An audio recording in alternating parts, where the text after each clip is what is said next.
let's talk about Adam. Mm. So was Adam a real person? I think that's really where this conversation irreducibly goes when we have it in our normal discourse. So was Adam a real person in any sense? Would we recognize him as human? And what did that look like? And I think both sides have to sort of to answer that. Did he look like me? Of course, I'm the archetypal image of man outside of Jesus, of course, because I don't want to be sacrilegious here. But what did ancient Adam, if he was a literal person, look like? And does the Bible then require a literal Adam to be an actual person, a real person, or that he just simply be the ancestor of humanity?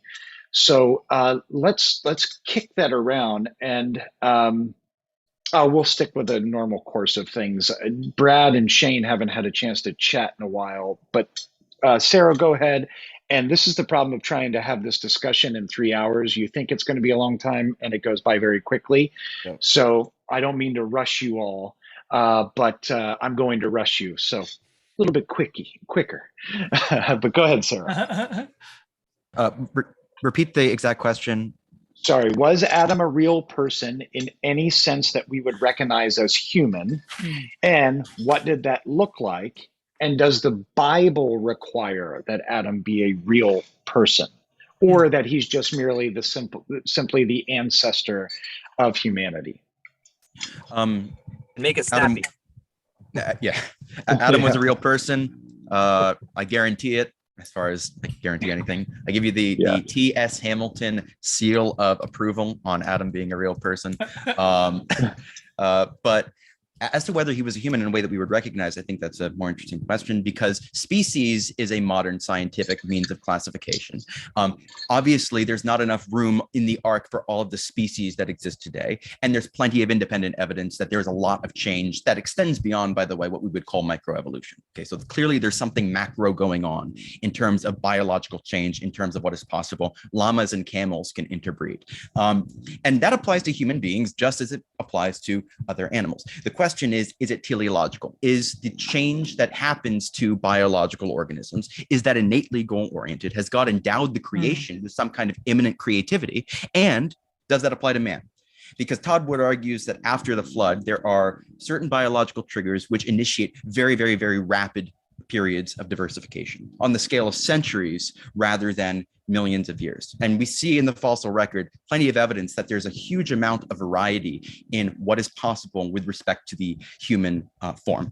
And the interesting point about this is that the highest level of biological and morphological diversity in the human form is found at a site called Dmanisi, because Dmanisi is in modern Georgia, the country of Georgia, and that's just a stone's throw away from Mount Ararat. And if these fossils were found on different continents, they would be classified instantly as different species, which took hundreds of thousands or millions of years to diverge, but they're at the same site.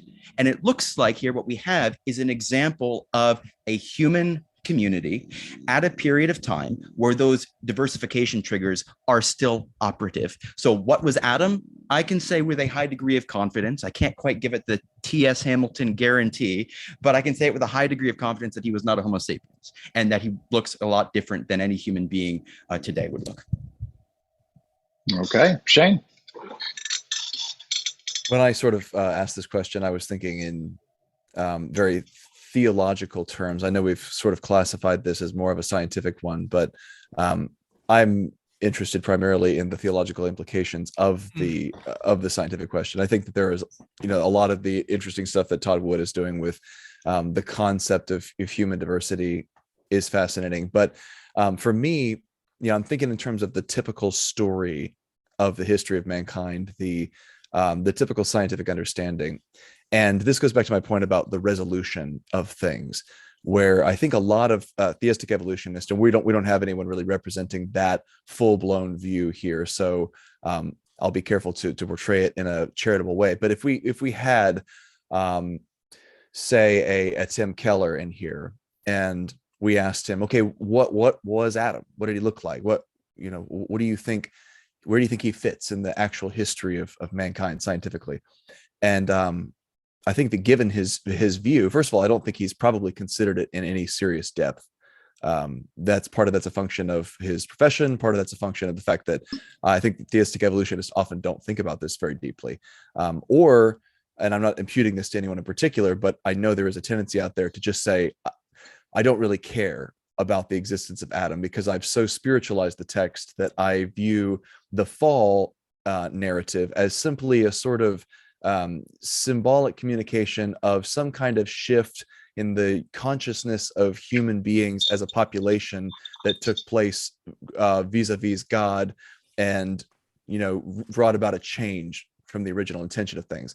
But in the story of Genesis, and the New Testament authors, especially Paul, make very extensive use out of this as a sort of historical setup. The things that are happening here are supposed to carry historical weight, and we base doctrines upon them. One of those things is the fact that Adam and Eve are created to enjoy immortality, right? There are different ideas about exactly how that works, but it seems to have something to do with the tree of life. They are not going to die. They're going to enjoy physical immortality. Another point is that these are the first people. Lot rides on the fact that these are the universal progenitors of the human race because their children have a problem. This is the historic doctrine of original sin. And so if Adam represents the first person, he is living and existing at a fundamentally different mode than we are, because he's not degenerating and dying, or not intended to at any rate. Then that doesn't mesh at all with the standard story of human origins, of there being, by this point in history, if we take the genealogies in a straightforward historical sense, by this point in history, very recently, it would make Adam an archaeological contemporary of like the ancient Mesopotamians or something. So he's not the father of everybody. Number two, he's not nearly far enough back to be any kind of universal progenitor. There are guys already hanging out in Mesoamerica building pyramids and cutting people's hearts out, when Adam is supposed to have taken. So that's why Craig pushes him back. But I think more importantly, Adam cannot plausibly represent, from any serious, secular scientific standpoint, something approaching what the Bible portrays him as an immortal being, as a creature that gives rise even to beings who aren't quite immortal, but have extremely supernaturally godlike long lifespans. Something is going on here that seems to be happening on a totally different level than the typical understanding of Earth, or not Earth history, but paleoanthropology, right? And so Craig tries to marry these two together and identify where on the timeline something like this happened, something that we could even say is similar to this, enough that it carries theological freight, that we can assign things to it like Paul does. And I have not heard a convincing effort to harmonize them. I think that I go back to that fundamental reworking of the whole paleoanthropological story along a young earth creationist lines, because I don't think you have like for instance, one of the questions I raised in the original wording was part of the toolkit of sin that the world, the flesh, and the devil imposes on us, things like murdering and promiscuity and thievery and masturbation and all this stuff, is common to the animal world. Like, this is just how animals behave, right? And so the secular mind looks at that and says, human beings do that stuff because it's what animals do, and we're just animals. Well, the Christian says that those things are actually privations. They're brokenness in the fabric of human nature, and they need to be set right. And that's not how God originally intended us to be. It seems to me that theistic evolutionists, or anyone who doesn't want to radically rework paleoanthropology to incorporate Adam in there, as the Bible has him, has to say, well, actually, God created us as that kind of creature. We are thieving, polygamous, murderous, masturbatory, like what all the crazy stuff that chimps do. That's us. That's our natural default setting. At some point, in mythological time, God imposes something on top of that and says, now you're going to be different. But then we fell back into it. I guess that would be what a Tim Keller would have to say about this, if he just accepts the straightforward story of human origins. And that to me poses like a galaxy of theological problems that I don't think most low resolution readers of Genesis have even begun to grapple with. And so I'll shut up now, but that's my basic instinct on it, and why I asked the question, not to say that the young earth creationists' science on this is advanced enough to the point where I can say, yep, that is objectively a more convincing case than the secular understanding, but because I think there has to be such a strong break here. It's not easy to just gloss over it and say, yeah, we can solve all these problems. That's just easy. Yeah, and just for the record, those concerns, Shane, for me are the biggest when it comes to this conversation. They resonate with me almost intuitively on a moral and theological register. So, all right, so Bradley. Yeah, so I'll talk about all the Adam stuff, all the Adam stuff. So yes, there certainly must have been an historical Adam, biological progenitor of all mankind, not genetic Adam the way some people talk about it, where all living people happened to have descended from this one ancient grandfather, but all creatures you could ever call human had to have come from this guy called Adam, because primarily that's how Jesus and the apostles talk about Adam. You just can't get around hermeneutically Jesus and the apostles talking about Adam in that way. It is an absolute hermeneutical requirement that we affirm an historical Adam in that sense. It's not necessarily doctrinally problematic to say there's something more fuzzy about Adam. Like maybe Tim Keller, if you pressed him, might say, well, he was like, well, Craig thinks he's fuzzy, all right. Well, yeah. I'm not fuzzy on Adam in that sense. Like, I think it's just a straightforward, simple Adam. The only question is when. But if someone got more fuzzy about Adam and said, oh, he was the federal head of his tribe or something like that, that's, I guess you could still have the important doctrines like original sin and whatnot, because we're not descended from Abraham and Jesus either and have that kind of headship with them covenantally. But it's kind of a moot point, because even if doctrinally it's not so problematic necessarily to get fuzzy about Adam, it is hermeneutically an insurmountable obstacle. You've got to affirm an historical Adam.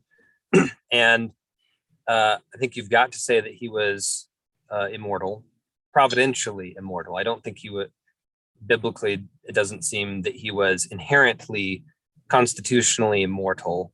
He apparently needed the tree of life to keep living eternally. In other words, I think if hypothetically Adam, fell off a cliff or something, he would have died and been crushed, but he would never have fallen off a cliff, because A, he would never have made that sinful or crazy decision to jump off a cliff, and B, God would never have let it happen on accident. And he's not falling off cliffs, and he's eating the tree of life and living forever. But he's got a creation 1.0 body that's not constitutionally mortal. It's not the same as Jesus's resurrection body. Jesus's resurrection body does seem to be constitutionally different. It's flesh, but there's something different about Jesus's body. The normal rules don't seem to apply. I think that Jesus's resurrection body was what Adam was supposed to eventually get at some point or other, but he wasn't initially created with the creation 2.0 body. But nevertheless, theologically, it's very important to say he was providentially immortal. He would never have died without that sin that he committed. And he did commit sin, and he was holy and righteous and did not have sin nature. And because he sinned, now he and his kids do, etc. Traditional doctrine there. I agree with Seraphim in terms of what he looked like. There's no telling how tall or short or skin color or head shape. Like, he could have been super weird looking, physically speaking. He could have been not at all like the people we're imagining today, but that's not very important theologically. What's important is that there's an unbridgeable supernatural gap between Adam and whatever came before Adam. Like even, so I'm inclined to say that Adam is in some sense related to apes, not in the sense of naturally arising from them by some process of evolution randomly or whatnot, or even some Lamarckian process, but more in the sense maybe that God took an ape and transformed it in significant ways, and said, now this is Adam. But the important thing I would maintain there is there would be a creational transformation there. Adam, after that happened, after God's breathing humanity into Adam, Adam would not, look at his mom and dad and be like, Mom, Dad, there's something different about you. Why can't I? Why am I allowed to eat you now? And they just fling poo back at him. Yeah. Like, he would have been like, oh, I am now existing for the first time, and I am happy to hunt those creatures and eat them because they're just animals. I mean, insofar as you and I would be comfortable hunting chimps. I'm not super comfortable with that, but you know what I mean? Yeah, me neither. Yeah. We don't want to get canceled on the podcast because we advocated chimp hunting. In dire circumstances, yes, hunt the chimps and eat them. But it's interesting. Oh, sorry. So right before we go to you, Joe, you said you talked about Jesus's resurrected body, Brad, and it reminds me of the Great Divorce when Lewis talks about the pain that the people that show up in purgatory feel when they're in heaven of the grass and just like the sharp edges of reality. I almost think that's like you get the accounts in the New Testament of Jesus just passing through doors, and a lot of people are like, that's because he's this sort of like wispy spirit, body. It's like he's more real than the door is, and that's why he can pass through it. So I think you're right that that body is probably different. It's the body that Adam would have gotten had he been obedient to the commands in the garden. And then the whole planet would have been glorified. In my theological tradition, that's what I think. But one more thought on the Adam versus the other apes. So the only real challenge scientifically with trying to maintain that Adam's biological progenitor of all humanity is all the genetic diversity that we see today. There's a lot more genetic diversity than you would expect given the time frames that most people have in mind with the generations of humanity. But you can get around that stuff. There are creative solutions for that. Like one that Seraphim mentioned as a young earther, maybe there are mechanisms for just fast forwarding that genetic diversity that are inherent in this, or you can say maybe Adam was just a long time ago, like way longer than most people think, like a few million years ago, in which case, well, anything goes at that point in terms of genetic diversity and descent. Or you can say something which is actually kind of a possibility regardless.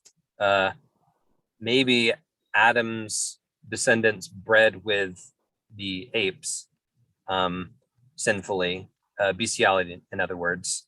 I think that in Genesis 6, you have angels breeding with humans, and therefore I don't necessarily have a philosophical obstacle in my mind against humans breeding with animals. It's sinful and wrong, but I can't say that it's impossible. Even today, it's not been conclusively proven whether humans and chimps are capable of interbreeding. That might just barely be possible. And I thank God that has not been conclusively proven.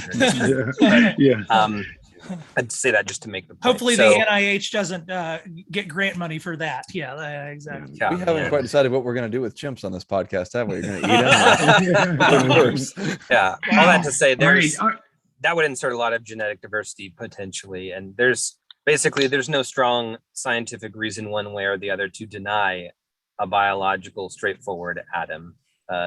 It only becomes difficult if you become really narrow-minded and committed to prevailing consensus. What's the plural of consensus? I don't know. Consensus. Consensus. I don't know. Yes. All right. So, Joe, Brad, what do you- here's a quick question. Follow up on that. If we're because I'm thinking of the different branches of the human family tree. I'm thinking of the Denisovans. I'm thinking of Neanderthals. I'm thinking of Homo erectus. All these different skeletons that have been kind of classified in this way. Homo habilis, Homo heidelbergensis, who I think is the species that the putative species that Craig picks as Adam's group. If you're looking at the timeline of all of these and you're kind of accepting that timeline, you got to put Adam before all of this. And you mentioned on the scale of like millions of years. How do you read, if you're committed to something like a historical reading of Genesis 1 through 11, there's a historical core there.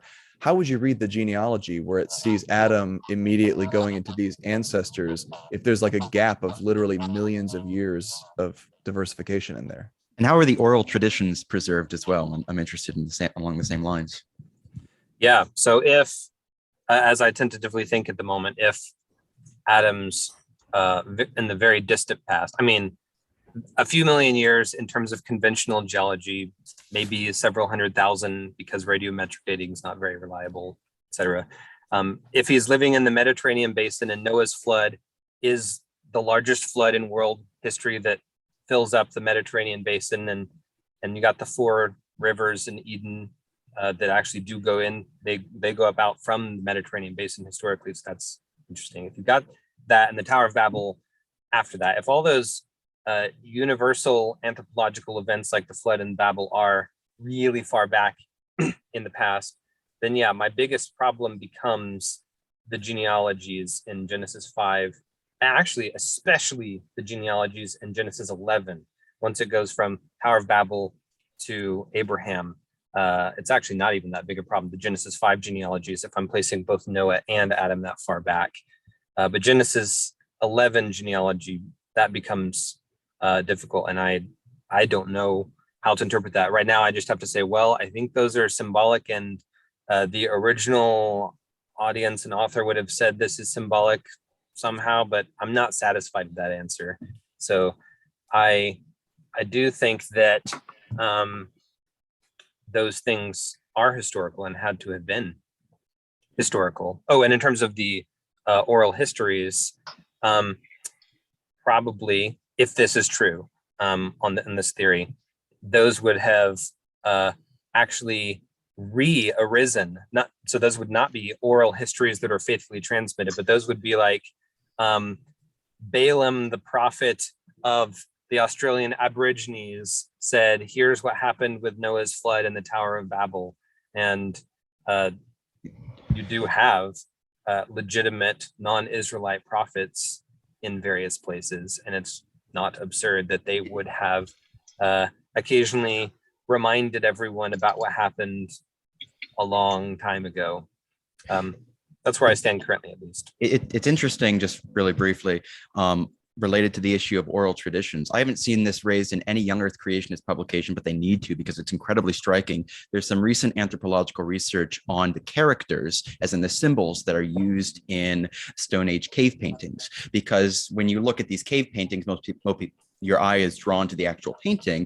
But if you know, like the handprint symbol, that's a symbol that's actually found on all continents which had human inhabitants in the Stone Age. And using conventional dating, those symbols, there are about 28 to 30 symbols which are found on every inhabited continent, and they remain consistent for tens of thousands of years. But we know, because we have in terms of historical time, how fast a script tends to change. And it looks like, if you just take the conventional time scale, that for some reason, even though nobody's in contact with each other, you've got these cavemen in Africa and you've got these cavemen in America, they're using the same symbols for tens of thousands of years. And then suddenly at the same time, you have cities that are built, and all of a sudden all that changes and change habits much more rapidly. I think it's one of those prima facie indicators, like the issue of oral traditions, that we have an issue with our time scale.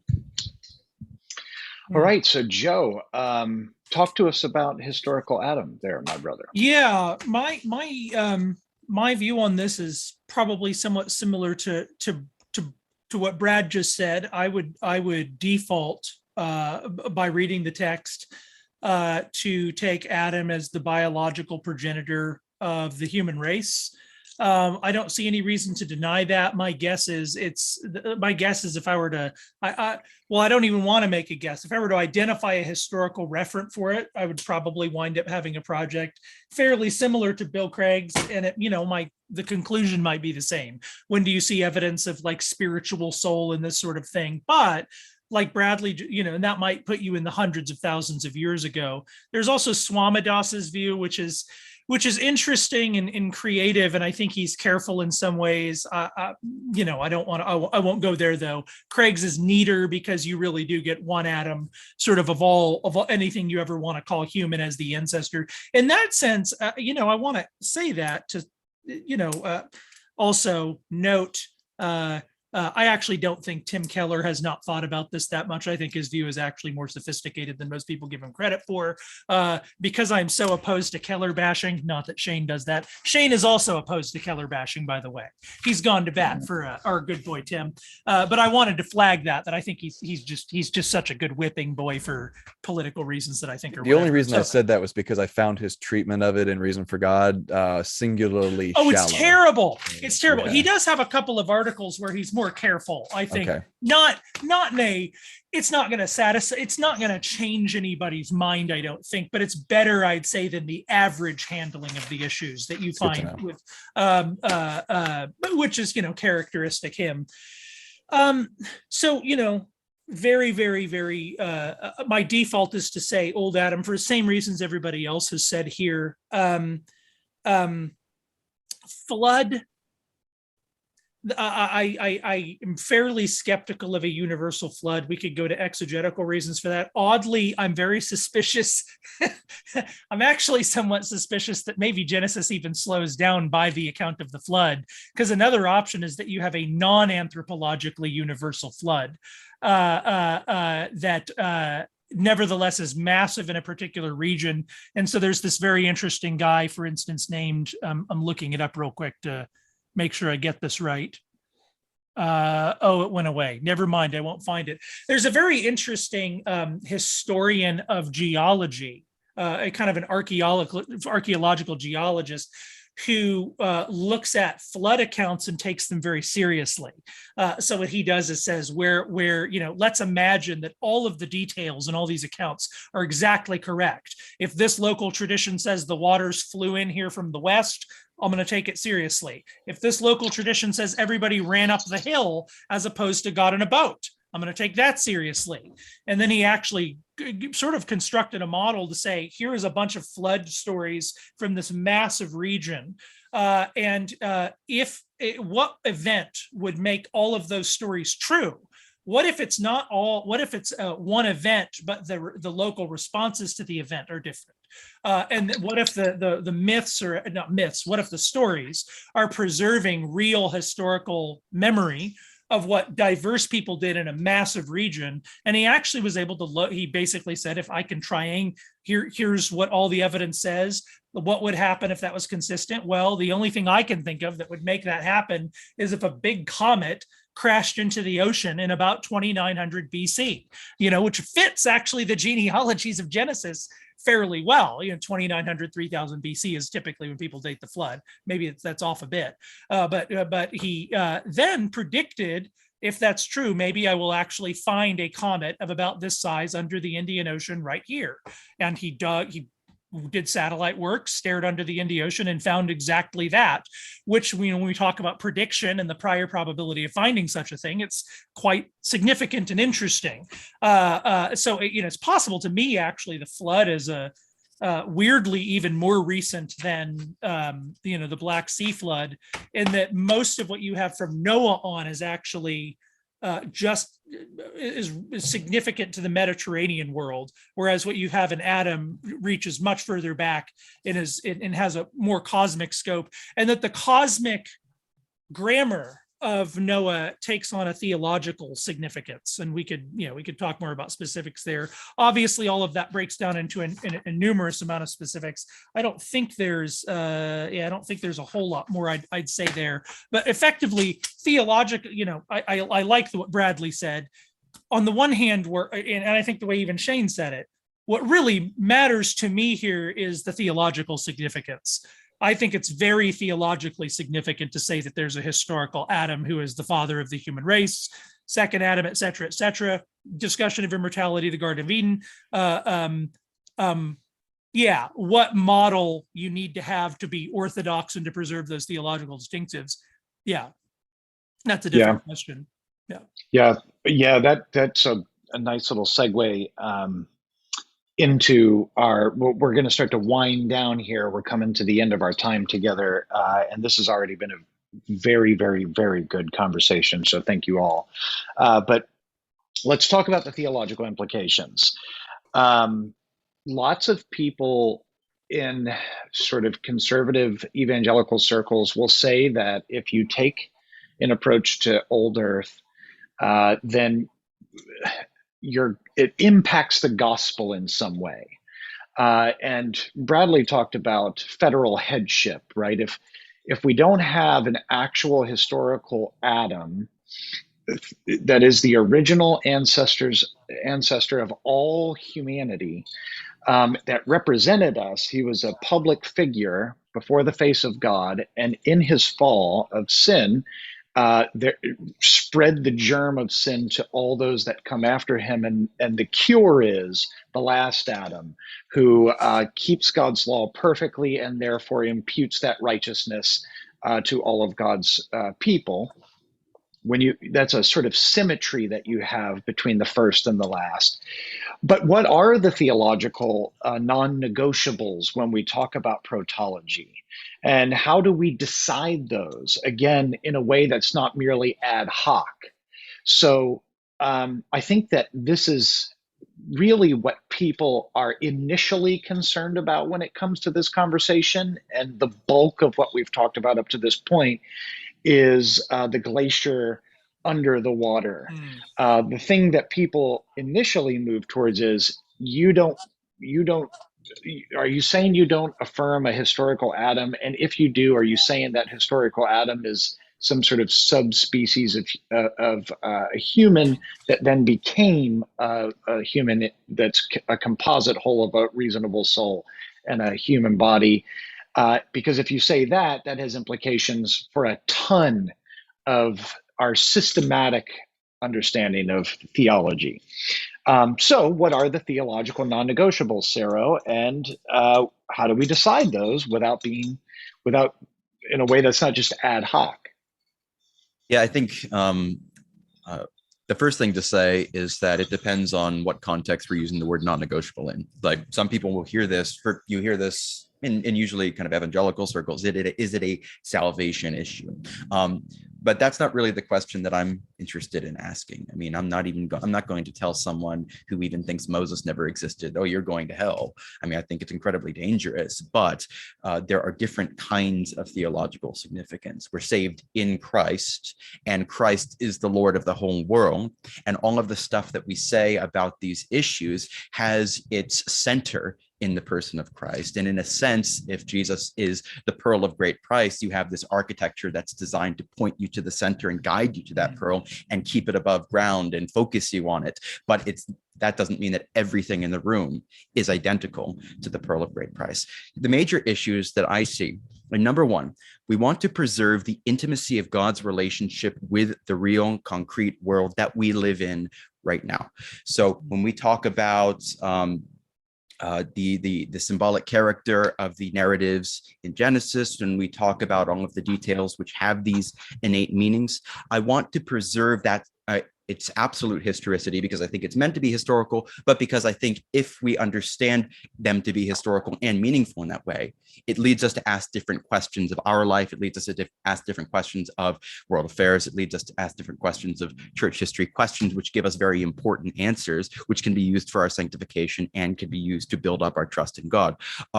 Number two, I think it's really important that we understand the anthropocentric nature of the cosmos in a very deep and real way. So the traditional idea that you found across a whole variety of world cultures is that sacrifice keeps the world going. If you stopped sacrificing, the world would disappear into nothing. And I think that that's true. Before the coming of Christ, before God tied himself to the stuff of creation in such a way that creation participates in God's absolute existence and cannot be destroyed, before that, it was sacrifice that God used to keep the world going, because all things exist in God and we're the image of God. So God freely partnered with man in sustaining the stuff of creation. So look at what happens right before the flood. You have the righteous line of Seth, but they fall in, and I agree that this is angelic human intermarriage, but I think it's specifically with the line of Seth. You have this righteous line of Seth who are calling on the name of the Lord. That's sacrificial terminology. You have the Cainites who are nasty, and then you only have one family left. And what happens?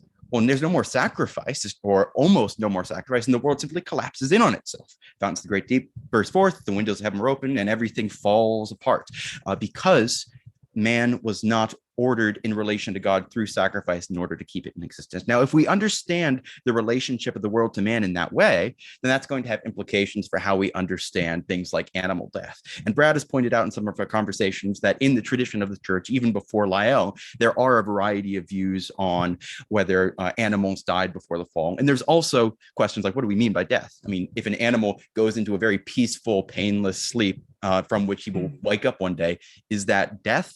Well, perhaps, but it's not what we would call death. It's not being ripped apart, painfully screaming while your mom and dad look on. That's a different issue. But if we understand man as the vessel through which God communicates life to the world, and through which he wants to expand the dominion of life on out to the farthest edges of creation, well, then I think we have to say, or we're led to say, that the kind of life Adam had was communicated simply according to the wiring of the universe to the rest of creation. And that's why the revelation of the sons of God in the resurrected Christ on the final day is the hope of all creation. And I think if we look at 13.7 billion years of cosmic history where there's no human being in the world and things are basically plodding along with no sacrifice, nothing, I think that has downstream theological implications that we often don't appreciate. And then that anthropocentrism ultimately guides us to Christocentrism, because Christ is the man. Shane, what do you think about that, brother?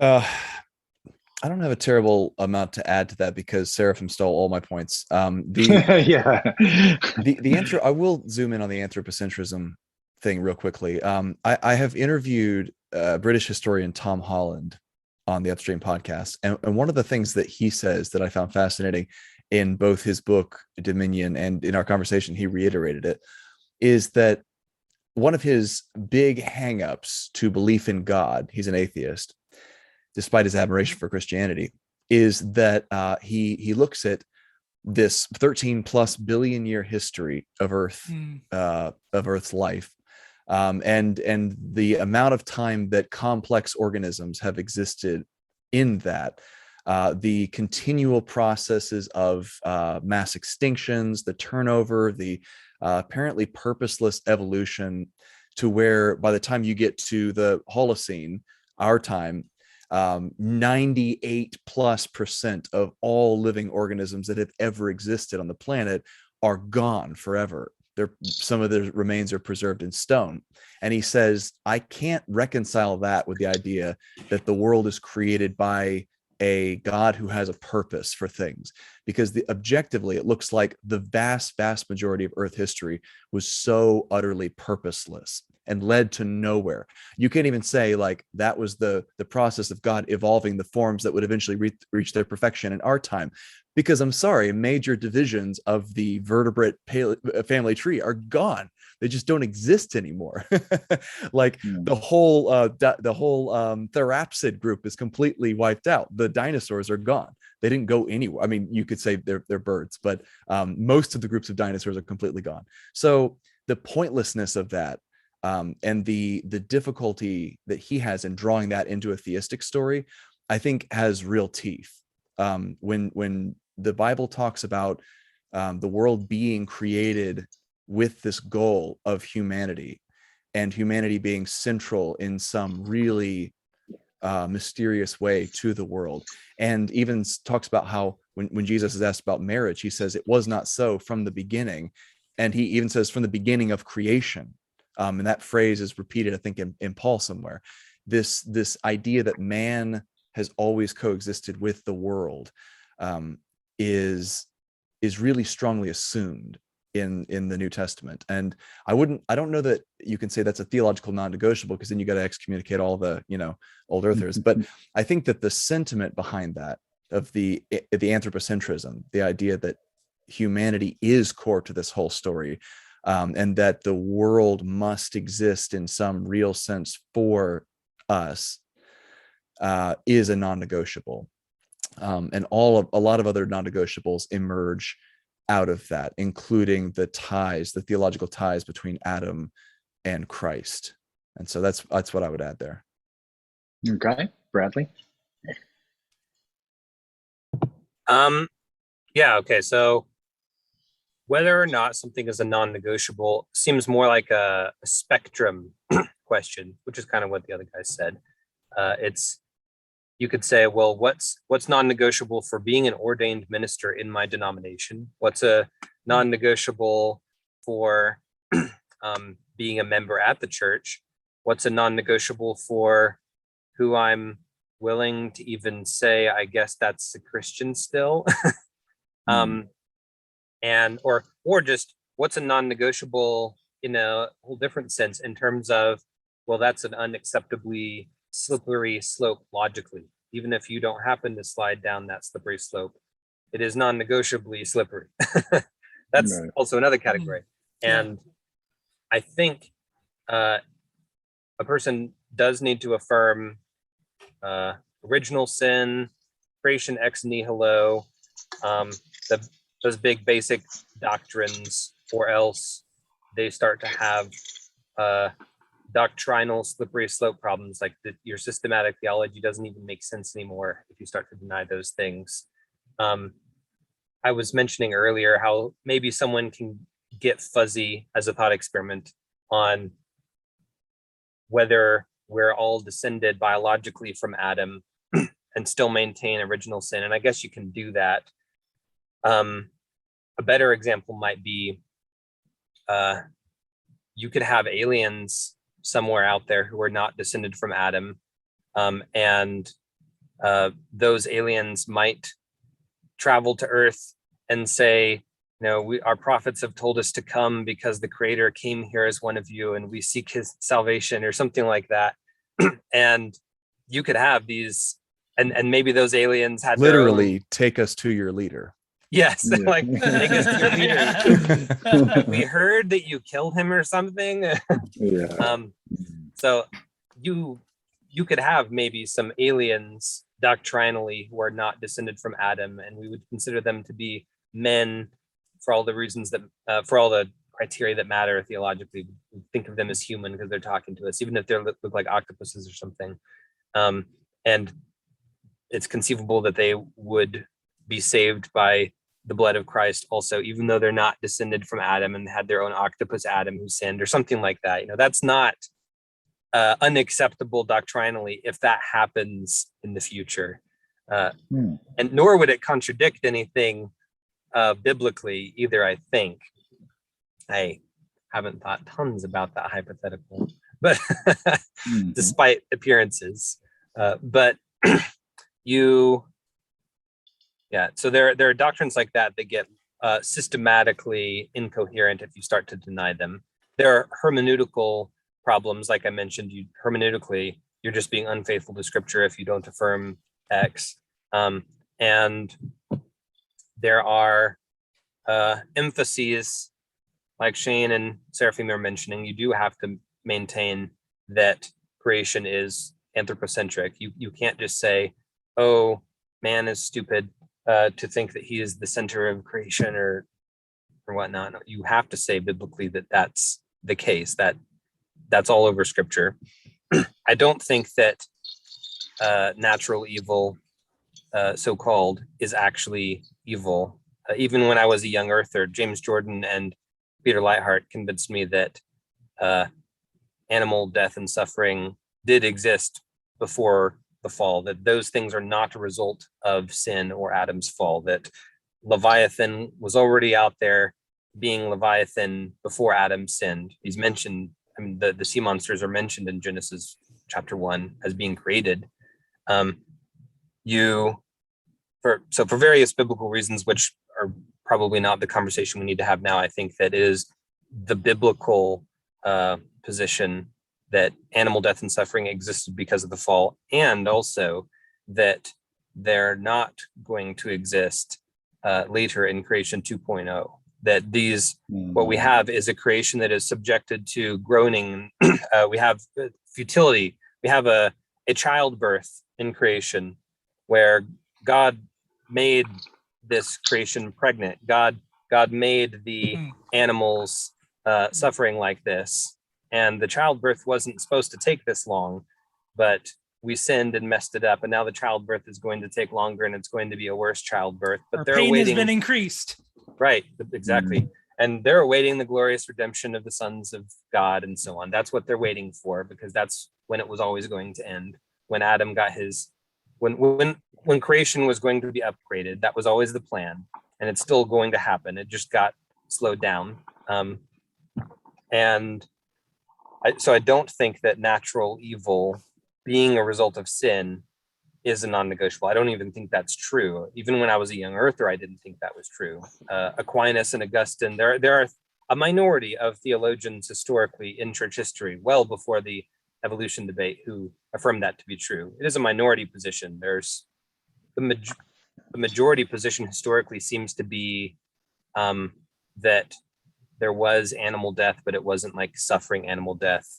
And most people, frankly, historically didn't even talk about it in their writings before the modern era. It's almost like people didn't care as much about animals back then. I don't know. But that's because they didn't have designer puppies. Yeah. To put in their carriages and carry something around. to that. I do think probably the modern era and our increased sensitivity towards animals, and the prevalence of nature documentaries and things like that, and just the doctrine of evolution messing up things and perverting things, it makes people think about animal death in a way that Christians before the 1800s just didn't think about it that much. Yeah. Joe, non-negotiables. I mean, certainly the non-negotiable to me is that Adam is not just a descendant from whatever came before him. So, the idea that, the Bible says Adam's made from the dust of the ground. And I suppose that's not too much dirtier to me than saying Adam came from a common ancestor with a chimp. I'm not saying that's what that symbol means in the Bible. I'm just saying the underlying structure is not necessarily dissimilar to me, but nevertheless, what makes Adam is this moment in which God does this breathing into him the breath of life, and then he's a living creature. He's in the tradition, a rational soul. And it's interesting, Shane mentioned this notion that theistic evolutionists talk about Adam sort of descends back into an animal state. That's a fairly traditional, just in kind of the tradition of moral philosophy and in the history of the church, way to talk about us actually becoming sinful. It's in the scriptures. You become like the rational animal precisely in rejecting the end of the rational soul through knowledge and desire, which is God, descends into a privated state and behaves like an animal, which is fine for an animal, but our animal nature, you might say, sort of becomes the dominant nature, whose God is their belly. Paul will go on to say, well, if an animal follows their belly more than anything, that's fine because they're animals. But that's a long-winded way of saying actually that motif of kind of descent into animality is a very, I think, a classical metaphor. Mostly what I'm going to say is just a historical Adam and original sin. I mean, those are and the distinction, and I think Serro's point, the centrality of man, I think, is an absolutely a cosmic centrality of man. And oddly, despite us disagreeing on precisely how it plays out, I think the centrality of the symbolism even in some ways is non-negotiable. Though I think somebody like a Jim Jordan, for instance, just becomes sort of ideological with it. I think the way he plays with symbolism in history winds up functioning ideologically, even though I think there are dimensions of reality that map on to what I think he's trying to do with symbolism. But anyway, last thing I'll say, one thing we haven't talked about is the role of angels in biology, maybe for another podcast. But there's also the church father discussion of whether mosquitoes are really from the devil. That might actually play into what is going on in the evolutionary record and what's there, quote quote before the fall. The last thing I'd say, I suppose, just on this, kind of 13.7 billion years with nothing going on.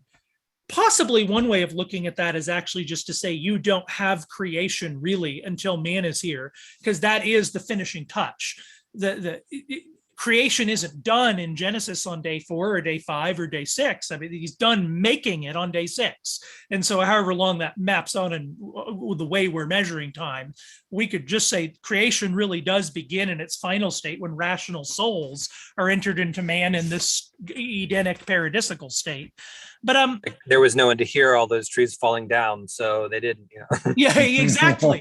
There was no mouthpiece of the cosmos. There was no Heideggerian gathering of consciousness, or whatever you want to, do. But taking that 13.7 billion number, it's interesting to me to think of Lewis' project as Ward has shown, is to sort of show how the medieval cosmos still speaks, the metaphysical structures and historical and moral and just historical structures that cosmology is trying to speak to us. It still speaks to us even now. And one of the ways he does that is by correcting the imagination that space is just a bunch of empty stuff, right? That's punctuated by an occasional cool thing. But it's also, I think, what he's trying to do in the space trilogy in a way is he recognizes at the end of the discarded image, right? The old cosmology is in some respects not what we thought it was. There's more galaxies out there. Like minimally, what we think is going on beyond this, sort of the outer sphere of the planet, minimally, there's more there than we thought. And I think in one sense, what you could imagine the imagination of Lewis is doing is saying, I would like us to take a medieval man's ability to look up at the cosmos and see a cathedral rather than just an empty thing punctuated by an occasional thing, and rather in marriage to modern cosmology, not that he's married to it in any ideological way, but in principle, actually just see it as the expansion of the cathedral. And I wonder if a similar thing could be done with, so deep space, in a sense, becomes just a bigger cathedral than you had imagined. And I wonder if something happens similarly to time. Presumably eternity future will be far more, trillions of years in the future, and at some point 13.7 billion years won't even mean a thing. It'll be a fraction of a second of eternity. And so it's unclear to me that I hear the aesthetic, but it strikes me as that it has the imagination about what's going on in that time that most modern cosmologists have about what's going on in all of that quote, quote, empty space, but which Lewis would see as punctuated with light, in which I think a Christian version of this could say is that deep time is punctuated with order, symbolism, meaning, etc. But, one answer to kind of Serro's objection, what about the sacrifices? Like, well, the finishing touches weren't put on the cosmos yet. And sacrifice, that kind of the logic of sacrifice, maintaining the order, which has not arrived yet. But if you want to get really trippy, just for the audience out there, you can always take Wolfgang Smith's perspective. The book is Ancient Wisdom and Modern Misconceptions. And if you really want to have some weird fun and really go take a deep dive, you can have a version of Six-Day Creationism that fully accepts modern cosmology, adds a little bit of black holes and relativity into it, and everybody's happy. I don't actually understand it, but he's a smart guy. That's all I'm saying. I think actually Wolfgang Smith, I've heard this, I haven't read him say it direct. I think he now no longer accepts relativity. That's what I've heard. I mean, we almost made it we almost got a new cool kids version of Six-Day Creationism. Another model gone, fellas. He has an interesting essay in what is it? Might be the book you mentioned, The Wisdom of Ancient Cosmology. He has an interesting essay on geocentrism in there. I mean, I should say right now, I do not think scripture in any way whatsoever requires geocentrism. That said, I'm not quite sure that I'm not a geocentrist. in the well, yeah, okay, go ahead, say what you mean by that. No, I mean, you can, given relativity, so assuming relativity is true, at this point, there's no empirical significance to the statement, this is the center and not that. You know, Lewis in Space Trilogy, he talks about we go into a universe not with no center, but a universe where all things are the center. I myself am skeptical. I'm not saying I don't believe it. I'm skeptical of the idea that the universe is expanding.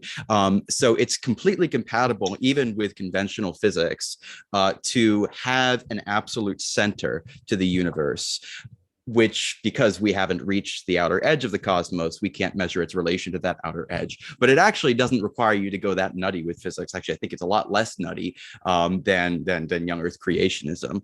But that was, at least at that point, the kind of geocentrism that Wolfgang Smith was arguing for. But I'm not saying I am a geocentrist. I'm just saying I'm not sure that I'm not a geocentrist. There is, well, to put a funny anecdote on this, there was, when I was at Catholic University, I was with, there was a guy I knew who was studying with somebody who was a friend of Thomas Kuhn back in the day, you know, famous Structures of Scientific Revolution, you know, the big philosophy of science text.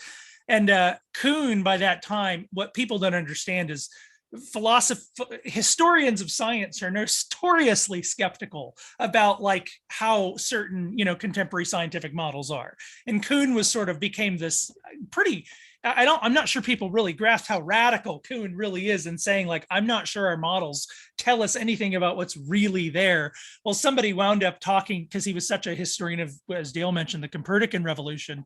One of these professors at Catholic was having lunch with him at Princeton and sat him down and finally just said, well, but surely the Earth revolves around the sun. And this is an anecdote, I'm not, but apparently Thomas Kuhn looked at him and said, I don't know. Yes, and so you know, and that's a good anecdote to end on. Let me say one thing. When you all were talking about, you all affirmed that you know, it's sort of the focus on man as the pinnacle of creation. If we lose that, right, like that's got to be that's one of the non-negotiables. It's got to be about man.